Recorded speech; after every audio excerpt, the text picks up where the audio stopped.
Sejak gaul dan jadi circle-nya Kiki Saputri dan Hesti Purwadinata, Ayu Ting Ting emang jadi ikutan kocak dan doyan ngebanyol. Trio Ayu Ting Ting, Kiki Saputri, Hesti Purwadinata emang super duper seru. Kalau ada trio Ayu Kiki Hesti, dijamin pasti ger dan pecah banget. Seperti belum lama ini, Ayu Ting Ting dan Kiki Saputri bersama beberapa artis lainnya bikin heboh acara yang dibikin Hesti, di mana Ayu yang datang bersama Bilkis dan bawa kue buatannya sendiri di challenge Hesti buat ngambil cake sebanyak-banyaknya hanya dalam waktu 5 menit saja. Ayu Ting Ting sukses gak ya menyelesaikan challenge tersebut? Kira-kira kue apa aja ya yang diambil Ayu Ting Ting? Gak mau kalah sama Ayu Ting Ting, Kiki Saputri yang datang bareng suaminya Muhammad Hairi mengaku excited seru-seruan di acara tersebut. Meski Kiki datang sambil bawa kue buatan suami, bukan bikinannya sendiri. Habisin aja tinggal gege. Say. Ngerti gak? Iya. Dari semula. Mana aku tahu, kamu tuh gak ngerti musik. Efek netizen begitu nyata. Ari Lasso yang dikenal sosok asyik, lucu, dan sangat family man mendadak berubah drastis.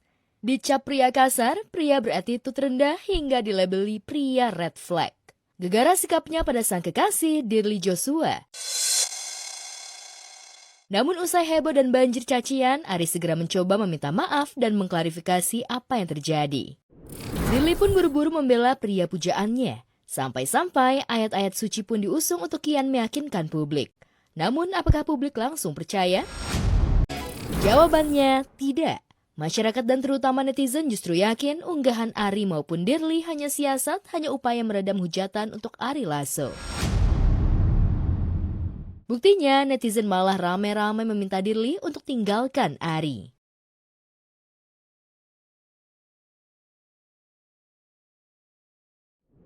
Cinta memang aneh, cinta memang buta. Dan sepertinya Dirli memang sudah cinta dan sebuta itu pada Ari Lasso. Nyatanya makin deras Ari dihujat, makin kuat pula Dirli membela. Bukan aku yang upload orang. Ya nggak apa-apa sih. Saya selalu serius dalam hidup. Teranyar, Dirli kembali memamerkan betapa Ari Lasso sangat menyayanginya. Bangga dengan menu makan siang sehat buatannya, hingga bahagia dengan lukisan hadiah darinya. Sebelum berangkat, pondasi diperkuat. Ini kacang panjang tumis dengan salmon. Dirli sudah membuat pilihan walau orang bicara apapun tentang Ari.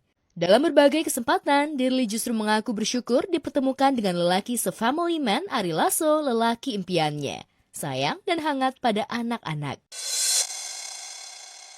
Dirli memuja Ari yang pekerja keras, sementara kondisi masih berstatus kanker survival karena belum 5 tahun penuh sembuh dari kanker limfoma. Disiplin mengingatkan Ari adalah bentuk cinta sesungguhnya. Selama 3 tahun ini makan dari rumah sakit terus, catering. Ya cuman makan itu aja rumah sakit.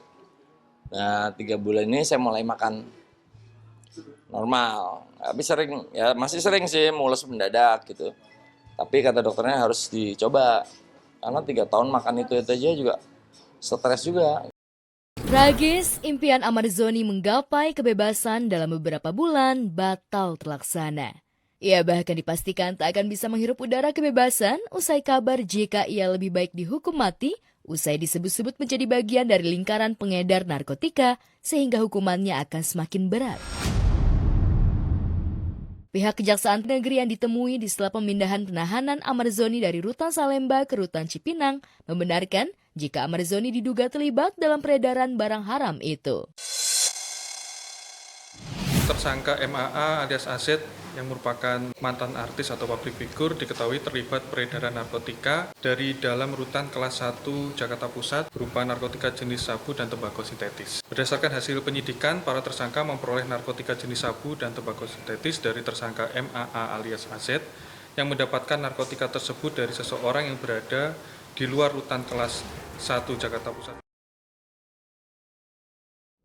Pemindahan Amarzoni seolah makin menegaskan status keterlibatan atas peredaran narkotika di Indonesia. Parahnya Amarzoni ditangkap di dalam rutan alias pada saat ia menjalani masa tahanan dalam kasus yang sama. Itu sebabnya publik gelisah mengetahui keterlibatan Amarzoni. Aditya Zoni, adik Amarzoni, tak tinggal diam. Melalui media sosial, ia membantah jika kakaknya salah satu pengedar narkotika di dalam LP.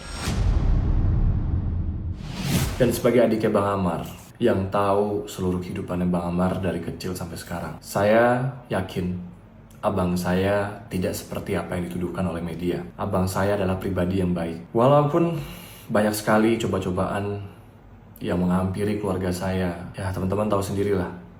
Banyak sekali cobaan yang sudah menghampiri keluarga saya. Dan saya di sini akan terus support abang saya, apapun yang terjadi. Sebenarnya jujur aja kita secara subjektif sebenarnya prihatin juga ya. Amar ini diproses yang keempat kalinya. Dan memang info Januari kemungkinan tersangka MAA atau Aset ini menjalani PP akan keluar gitu. Dan ternyata yang bersangkutan MAA alias Aset ini tersangkut lagi permasalahan. Nah itu dia juga harus mempertanggungjawabkan perbuatan ini. Lagi dan lagi, Ruben Onsu murka dengan kelakuan haters yang menyerangnya. Dituding sembarangan oleh seorang netizen di media sosial terkait keputusan perceraiannya dengan Sarwenda, Bensu auto meradang. Dalam tangkapan layar yang diunggah Bensu, terlihat komentar pedas dari seorang warganet dengan akun @indahyani_sianipar menghinanya sebagai orang tak cerdas karena meninggalkan Sarwenda. Mendapati tudingan yang dinilai sudah kelewat batas, tak pakai basa-basi, Bensu yang kerap berurusan dengan netizen julid langsung memberikan balasan menohok. Bensu minta netizen tak ikut campur urusan orang lain dan memintanya buat menerima kenyataan tentang rumah tangganya tanpa bumbu komentar negatif. Emosinya yang sudah kesenggol, Bensu pun tak gentar melawan haters dan akan terus memburunya. Jangan ditanya saya sekarang ini, semua udah terjadi, apapun dampaknya atau resikonya, kali ini siapapun itu saya akan kejar terus. Tulis Bensu yang disambut nada ketakutan haters yang mengaku khilaf dan mengiba memohon maaf. Apalagi identitasnya sudah terbongkar dan tersebar lewat postingan Bensu. Kak Ruben, aku minta maaf kak, aku gak akan mengulanginya lagi. Aku khilaf, saya khilaf. Bukan kali ini saja Bensu kerap mempermasalahkan netizen yang berkomentar nyinyir di akun media sosialnya. Sebelumnya, Bensu bahkan berhasil menyeret hatersnya ke pihak berwajib demi memberikan efek jera. Ya, apa yang dia perbuat, ya dia harus berani bertanggung jawab. Kalau maaf wajib, kita wajib sebagai manusia ya, memaafkan. Memaafkan haters yang sudah mencabik-cabik emosinya, Bensu berusaha tetap sabar dan mencari solusi lewat jalur hukum. Cuman kan yang saya jaga ini adalah dampak setelah ini gitu ya, di kemudian harinya itu kan jejak itu nggak akan hilang kan, jejak digital semuanya. Terganggu nggak dengan masalah dengan pekerjaan sendiri? Enggak, kalau ke pekerjaan sih enggak ya, tapi kalau secara saya pribadinya pasti. Tapi ini udah terlalu jauh pembahasannya, jadi buat saya ya udah terlanjur, ya ayo lanjut aja terus deh gitu. Tak ingin kepancing julid, Bensu yang tengah istiqomah menjalani ketaatannya sebagai muslim menganggapnya ujaran kebencian yang dialamatkan kepadanya sebagai cobaan. Apalagi Bensu juga makin rajin ibadah dan ikut kajian karena tak ingin mu'alafnya dianggap sebagai Islam KTP.